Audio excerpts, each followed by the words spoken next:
Good morning, everybody. It is Saturday, February 24th, 2024. Jimmy with Kisatchie Shuttle and Transport. He's right back behind me. You'll see him passing in the truck. He just dropped us off again. I highly recommend you give Jimmy a call if you need somebody to drop you off. But we are now doing the second half of the road walk today of the Heber Kisatchie Trail. We're about a mile and a half north of LA 28. We just connected our footsteps from last time. Today we're going to be hiking either 14 miles or 16 miles. We're going to make that judgment call later as to which direction we're going to go. That's going to determine how far we walk. But we're going to be getting up to Highway 28 here probably in about, I would say, in about 30 minutes or so. And I'm going to go ahead and show that to you when we get there.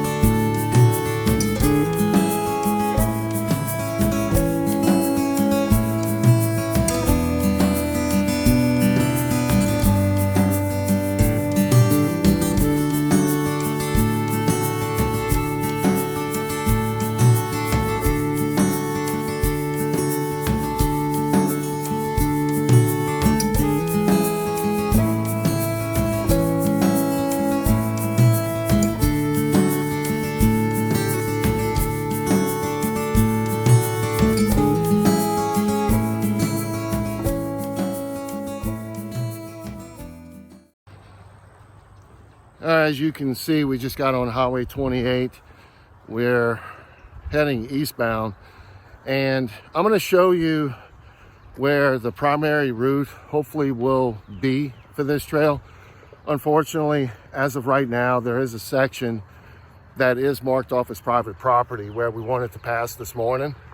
So we're just going to have to go around it. But when I get up to the road where the primary route would run, I'm gonna point it out to you, which is about half a mile away.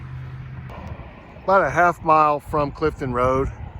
I'm gonna zoom in so you can see. Right across is Clifton Crossing Road. That's where we wanted to pass, where we would just go down, turn right, go a short distance and hang left on Hartshell Cemetery, but that's the section that's private property.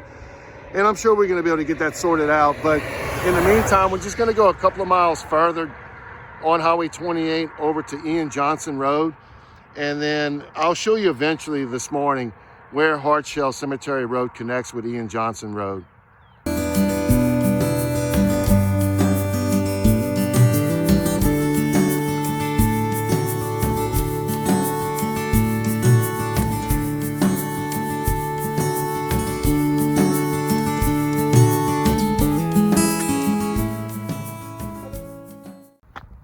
A little less than 5 miles into today's hike.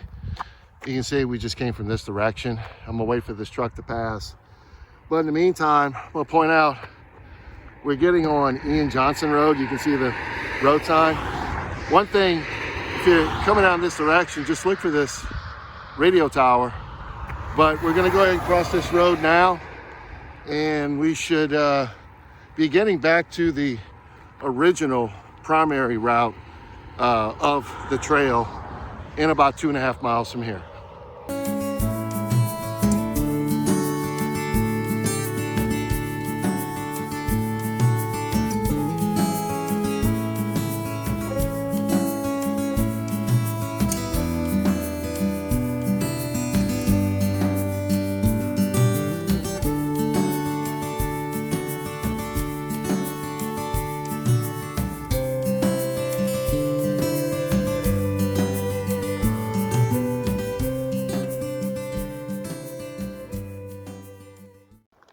We're about 7 miles into today's hike. We just came from this direction, and we're now at the intersection of Ian Johnson Road and Hartshell Cemetery Road. I'm gonna go ahead and just show you. There's a sign for it. And I'm gonna zoom in and walk up. But this is the reason why we didn't come this way. need to check into it. You can see it says commercial use prohibited without permit. So if we could have come in this direction, that would have, what happened was we would have turned on Clifton Crossing, going a short distance, made a left on this road and come up this way. This is the primary route that we want to use. And of course, it's just going to take a few conversations. Hopefully it'll go out okay. If not, and you have to add about 3 to 3.5 miles in the direction we came this way, that's not really a bad alternate route. But for now, make sure you come up Ian Johnson Road from Highway 28 and not take Hardshell Cemetery Road from here. And when we do have updates and we can get permission to come down Hardshell Cemetery Road, I'll be sure to update you. But in the meantime, we're going to continue on in this direction. And we probably have about another, I would say, 1.5 miles or so before we get to Cuts Road.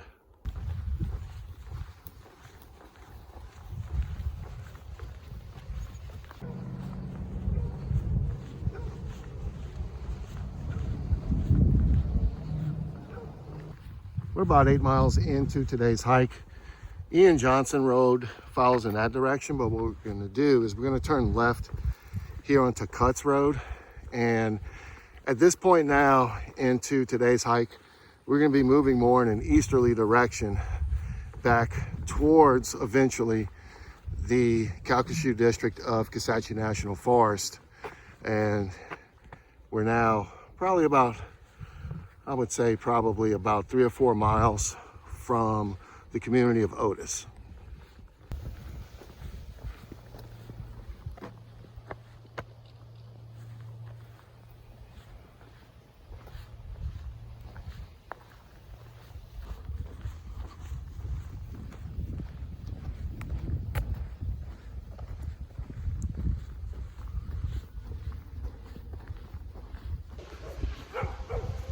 We just had our first set of dogs on the roadwalk section of the Eric Heber Kisatchie Trail and the Kisatchie roadwalk for the Bayou State Trail. But I think they were on an electric fence. They didn't cross over, but I was waiting for that. I mean, every single roadwalk that I see on these long distance trails, you encounter it. But anyhow, we're probably about 2.5 miles from Otis, and I'm going to show you some more views along the way here on Cuts Road.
We're about 1.25 miles left here on Cuts Road before we get over to Otis. Just wanted to point out, it's nothing to be alarmed about, but there are quite a few dogs down this road. I think there's about 5 or 6 of them now we've encountered.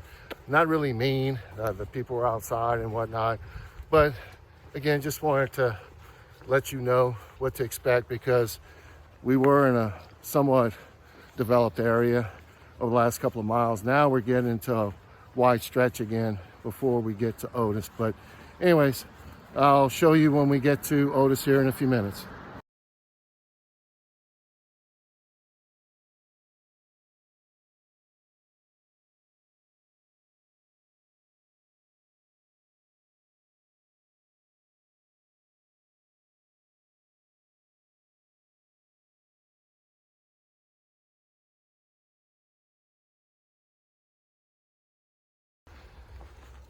About 11 miles into today's hike, you can see now We are at the end of Cuts Road. This is Highway 121. And straight across is Walker Cutoff Road.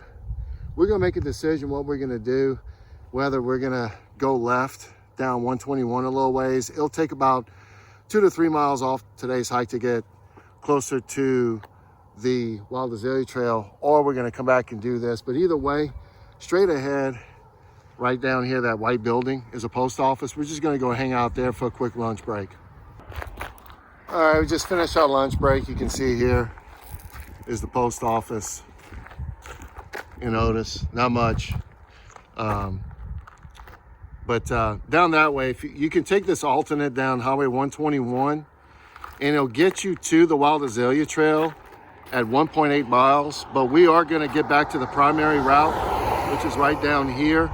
It's a short distance. We're gonna turn left on Walker Cutoff Road, which is going to be 4.6 miles to finish up today's hike.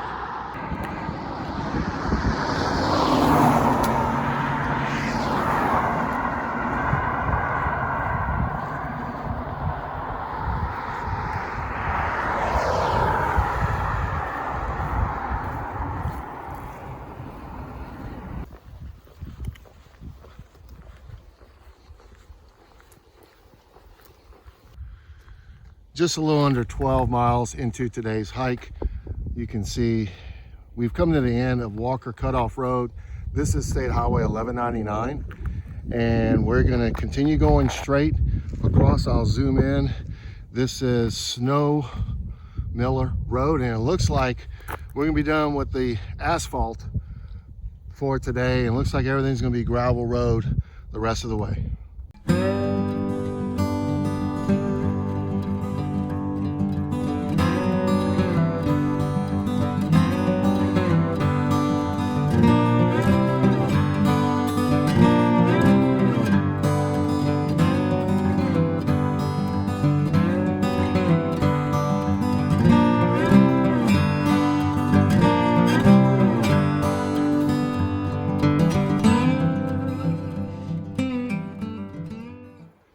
Just a little over 13 miles into today's hike. We just came from this direction on Snow Miller Road, and we're now up to Forest Road 272, and you can see it's closed in that direction, but we're going left a little under 2 miles, and then we're going to connect with a couple other roads, which is going to take us back to the Wild Azalea Trailhead.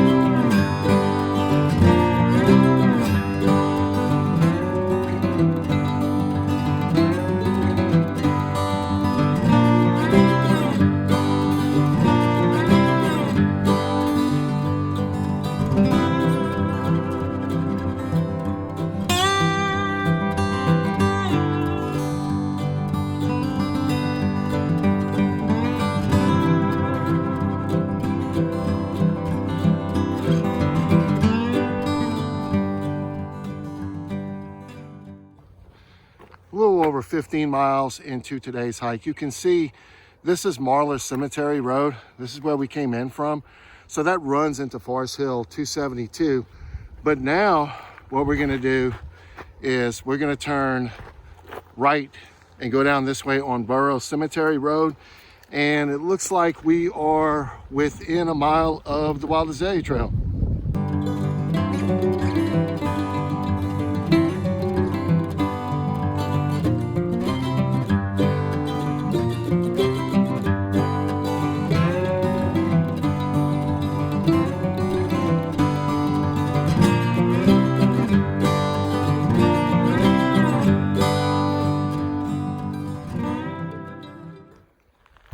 We have now come to the end of the roadwalk section of this trail. It was about 16.5 miles from where we started, just outside of Clifton. You can see the markers in yellow, that's the Wild Azalea Trail. A little parking right here. We're gonna go in this direction. Our vehicle's back down here. And if you are section hiking or through hiking this trail, you're gonna probably wanna go down this way. I'm gonna not go all the way up to it, but I'm gonna point out where there are some campsites not far from where we're gonna get off. And then I'm gonna come back here in a few weeks and come back and connect my footsteps and go in this direction and complete the Wild Azalea Trail. So we're now gonna go ahead and go back about another quarter to a half mile back to our vehicles, and I'll give you my thoughts on today's hike.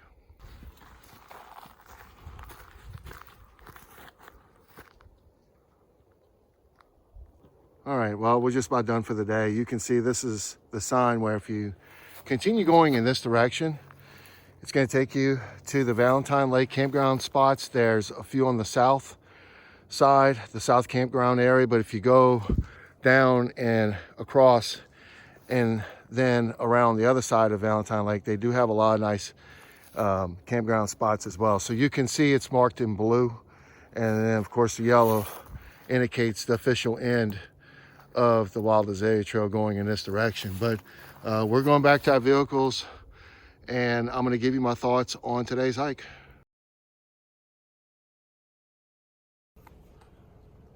All right, we're fixing to head out. We did 16.5 miles today, and once we can get this whole thing situated, hopefully we'll be able to where we wouldn't have to take Highway 28 like we did. It would take about 2.5 to 3 miles off. So if you subtract that out, it's probably closer to 12.5 to 13 miles from where we started today over to the Wild Azalea Trail. And then it was just about a quarter of a mile walk once we got on the trail to get back to the parking lot. So that would make the roadwalk section closer to about 36 miles. And like I talked about in the previous video on the playlist I'm putting together for this Heber Kisatchie Trail, you definitely want to try to stop in Clifton if you can. That's about the midway mark. We started on the opposite end of Clifton. Well, I say opposite, closer to Highway 28, because we had gone past Clifton last time. But it was a great walk. I would say that, you know, once we got past Highway 28, of course, Ian Johnson Road wasn't bad. Cuts Road wasn't bad at all, except for there was probably about 5 or 6 dogs that they weren't aggressive, but you know, they were barking and coming up in the road and stuff. And then when we got to Otis, that post office was a saving grace for us to be able to sit down. We had a covering, we were able to sit down, take a break, eat lunch. And then once we got back on, it was only a couple of small stretches where we had asphalt. Walker Cutoff was asphalt for a little while, but then we got on Snow Miller. That was awesome. It was like a hard sand that we were walking on the whole time. Then we got on Forest Road 272. That was good. And then it ran into the asphalt again. But all in all, once we got on Burroughs Cemetery, it was gravel again. So really, to sum up the whole roadwalk section, when you are exiting Kisatchie near Caroline Dorman, you have gravel forest roads. Then you eventually hit asphalt. And it's mainly asphalt until you get back into Kisatchie. And we pretty much entered Kisatchie at Snow Miller Road once we crossed that highway. So all in all, it was great to be able to finish this. I'm glad that I have it all documented now. And next time I come out will be the Wild Azalea Trail. Originally, I was going to do it sooner, but I had to postpone it a couple of times. I'm definitely doing it in the next 2 to 3 weeks, but it worked out because I was able to stay on track to go in succession of this trail by just going back and doing the second half of the road walk. But all in all, it was great, and I'm definitely looking forward to coming back here again in a few weeks. So thanks for watching, and I will see you again soon on the Heber Kisatchie Trail.